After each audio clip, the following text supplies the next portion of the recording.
Welcome to the 2010 Schaefer National Convention. Joining us today is racing legend Red Farmer and 2010 World of Outlaws Rookie of the Year, Austin Hubert. We'll talk with them about the state of racing today, how it's changed, and the impact Schaefer Oil has had on their success. So stand by, and by all means hold on to your seat. It's going to be a fun ride.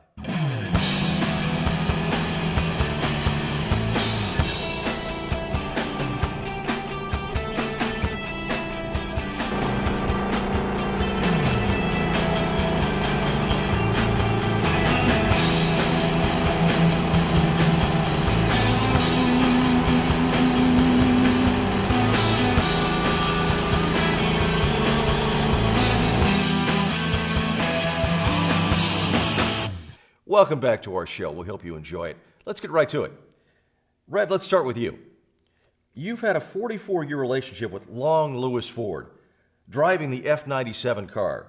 What can you tell me about that? Well, actually, it's 48 years. They started in 1962. But I get the difference between it now and then.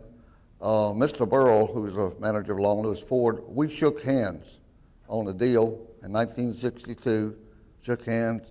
It's been on my car for 48 years, and that's all was ever done. Because I believe a man's word should be good enough. You shouldn't need a bunch of lawyers to draw up contracts and paperwork like they do nowadays. That's the biggest difference.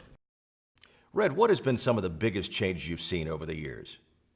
Well, I've been racing 63 years, and there's been an awful lot of changes. I don't think I get enough time for me to tell you all of them. I think one of the biggest things to me that was the fuel cell. Make the safer for the drivers. That was one of the biggest things because we had the regular gas tanks and run into and explode, the big firebomb, and they remember the fuel cell. Also, I think the motor, they've got the motors fixed nowadays where they can run them 500 miles, turning them 9,000 RPMs and never blow up. One very seldom you see one blow up anymore. That's how far they've come on these things. And we used to drive hand grenades back in our days, you know. So it's that's one of the two main things right there, plus the money. You know, when I started racing, I had to race on $1,500, $2,000 a year. Now, if you're an $8 million sponsorship, you're back in the top 40 and 50th range. You've got to have $15 to $25 million to run a cup team in 1 year when you've got your tire bill close to $1 million a year now. Every time they come in and make a pit stop after 10 or 12 laps, they put on 4 tires, that's $2,000. So you figure they mount up 15 sets per 500-mile race or more. You add that 36 times plus their test session, they got $1 million tire bill. Well, what do you think the skyrocketing prices have done to the sport itself? I think they're going to have to do something with the economy nowadays to try to cut the cost. I mean, the team was, just like my buddy Tony Stewart, that I hunt and fish with a lot. He's got 2 teams. He's got 168 employees just for two cars. And they're all high-dollar salary. All of them are specialists, not counting. He's probably got 15 engineers on the payroll.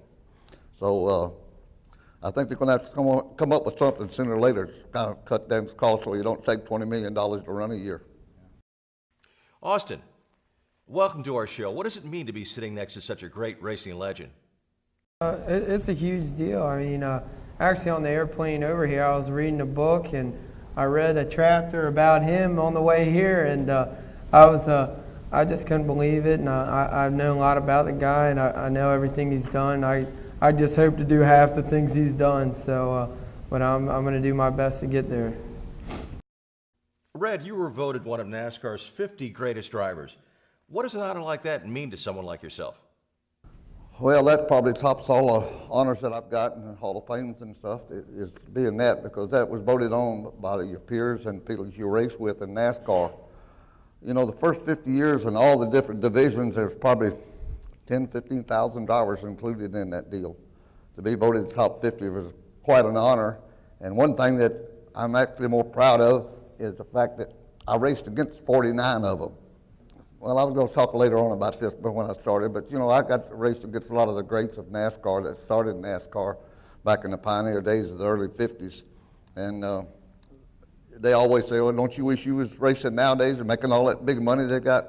I said, well, that may be great to a certain extent, but they can't, these drivers nowadays that's making this money can't say they got to race against Tim Flock and Fonnie Flock and Junior Johnson and Cale Yarborough and Bobby Allison, Buck Baker, Lee Petty, and all the guys that we raced with back in the 50s and 60s that got NASCAR rolling. So That's quite an accomplishment right there. That's one thing I'm really proud of.